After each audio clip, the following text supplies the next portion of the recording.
Yo, yo, yo, Soup Squad! It's your boy Nimbo Soup again. Today I'm flying out the Su-30SM Flanker, the newest top tier top dog plane that got added to the game.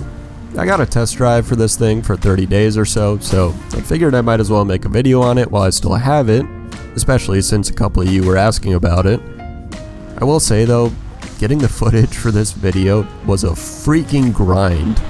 Top tier is just a different beast altogether, where no matter how hard you try, no matter how good at the game you are, there's gonna be a lot of skill issues. Most of it is just trying to sift through the chaos, and it can be really tough to do that. I'm gonna break this commentary into two parts. First, talking about the flanker itself, performance-wise, and all that fun stuff. And then I'll talk about strategy and how I like to use this thing, since it's really not the type of plane you can just hold W and go get aces in. Again, not that anything in top tier is, but especially this plane compared to the other 14.0s. Alright, first up, the flanker. You guys have probably already seen all the memery going around with the thrust vectoring and the cobras and stuff, and yeah, it's really fun to mess around with and watch your teammates crash on takeoff with. Is it practical to use an ARB? Not particularly in my opinion, unless somehow you manage to find yourself in a 1v1, good luck with that.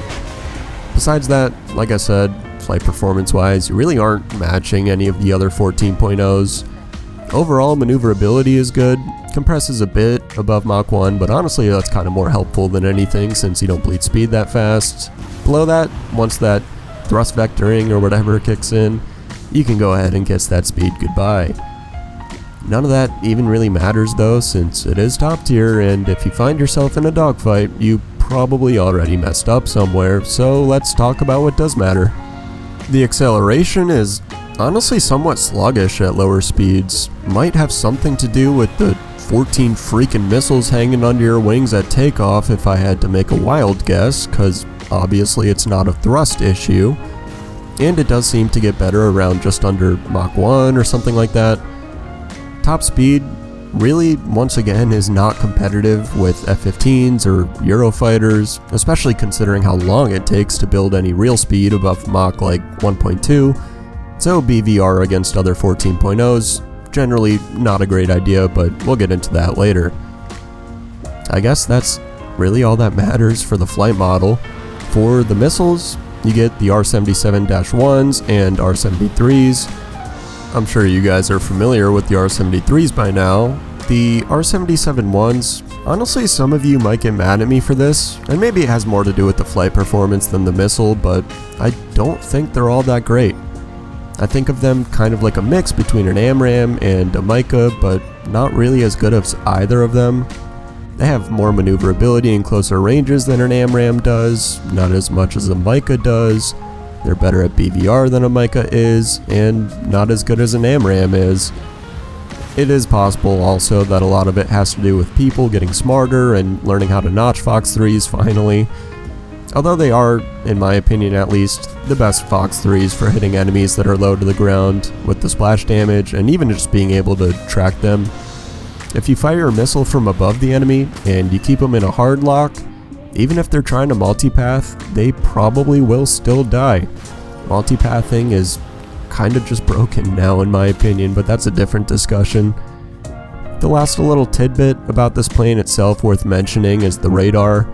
The radar, in my opinion, is the redeeming quality about this plane, if any of them even exist.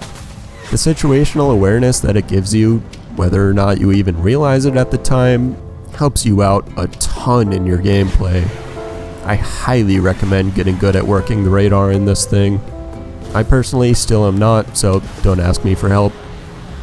Anyways, to summarize, you aren't the fastest, you don't accelerate the fastest, you aren't really the ultimate dogfighter, as if that fucking matters in top tier, you don't have the longest range or even the best maneuvering missiles.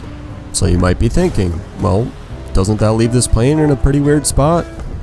Fair question, and my answer would be yeah, it does. I don't really see this thing as a real contender for the top dog. It's more of just a meta plane. Like, you get a really good radar and a shit ton of radar missiles and a radar missile meta, so obviously it's going to have a high BR. That's about all I've got as far as characteristics for the flanker go, so now I'm going to focus more on how I like to play it. There are 3 main things that you need to master to find success in any top tier plane, but especially this one. First up is positioning. You want to try not to make yourself a target, since you really don't have that cracked performance that the other 14.0s have to get out of any bad situations you might be in. Try to hang around teammates in more of a supportive role, using that really good radar and extreme number of Fox 3s to launch any missiles at anyone trying to push those teammates that are doing BVR stuff. Another thing I like to try is hardcore flanks. In the flanker, imagine that. Maybe turn that radar off and sneak around the enemies to try to catch them by surprise from behind. Ayo. But just be careful not to get too isolated, because again, you really can't easily get out of any bad situations you might be in, and teammates will help you in that sense. The second thing you want to try to master is target selection, and equally as importantly, timing your attacks. This kind of just comes with practice, but in general, I try to attack targets that won't put me in a bad position by doing so. Also trying to time that attack so as to not run into any stray Fox 3s or whatever other threats might be looming. And the last thing you want to master for success in top tier is having perfect situational awareness. Once again, this is pretty self-explanatory and it comes with practice, but I noticed that a large majority of my deaths in top tier are because my brain is distracted, trying to deal with messing with my radar or selecting countermeasures or whatever else it might be eating up my brain capacity that's taking it away from having situational awareness. So, quick little recap. To try to maximize your success in the flanker in top tier, I recommend trying to perfect your positioning first of all. That's probably the most important thing you can work on to be able to better sift through the chaos that is top tier. Second of all, work on your target selection / timing your attacks properly. And third, just work on having more situational awareness, because having more of that is never a bad thing. The last kind of topic, I guess, that I want to touch on here is trying to find a nice balance between hanging around a few teammates, but not so many that you can't get any kills at all. Again, if you're isolated, trying to do lone wolf stuff, taking out the whole enemy team on your own, you're probably going to be target number 1 and just get immediately skill issued. But if you have too many teammates around, it's going to be tricky for you to get any kills at all, because they'll probably all get stolen. So it's important to make sure you have at least a few teammates in the area, but try not to get all clumped up together. And as always, practice makes perfect. That's about all I've got as far as the information on the flanker goes. Oh, one more thing. I don't know if you guys even knew this or not. I never really advertised it, but I used to have a Patreon. I shut it down last week though, in favor of channel memberships instead, so hopefully that's a little more beneficial for you guys. I don't think anyone signed up yet, but we've had a few express interest, so if that's you, major shout out to you. And if that might be you, feel free to press the join button down below and check out the different tiers. It would mean a ton to your boy. Help me get through flight school and all that fun stuff. Also, if you're not in a position to do that, even if you might want to, please don't. I don't want to be the reason you go broke. But once again, I really appreciate anyone for even considering it. Anyways, enough yapping and shameless plugging. This has been fun. As always, if you enjoyed, please don't forget to hit that like, comment, subscribe with that bell rung, and I'll see y'all in the next one. You all know the deal. This is Nimbo Soup. Nimbo signing out. Peace out, fellas. Just as a little Easter egg, I guess, if you'll notice in the clips, the camouflage I was using changed, like halfway or something through the video.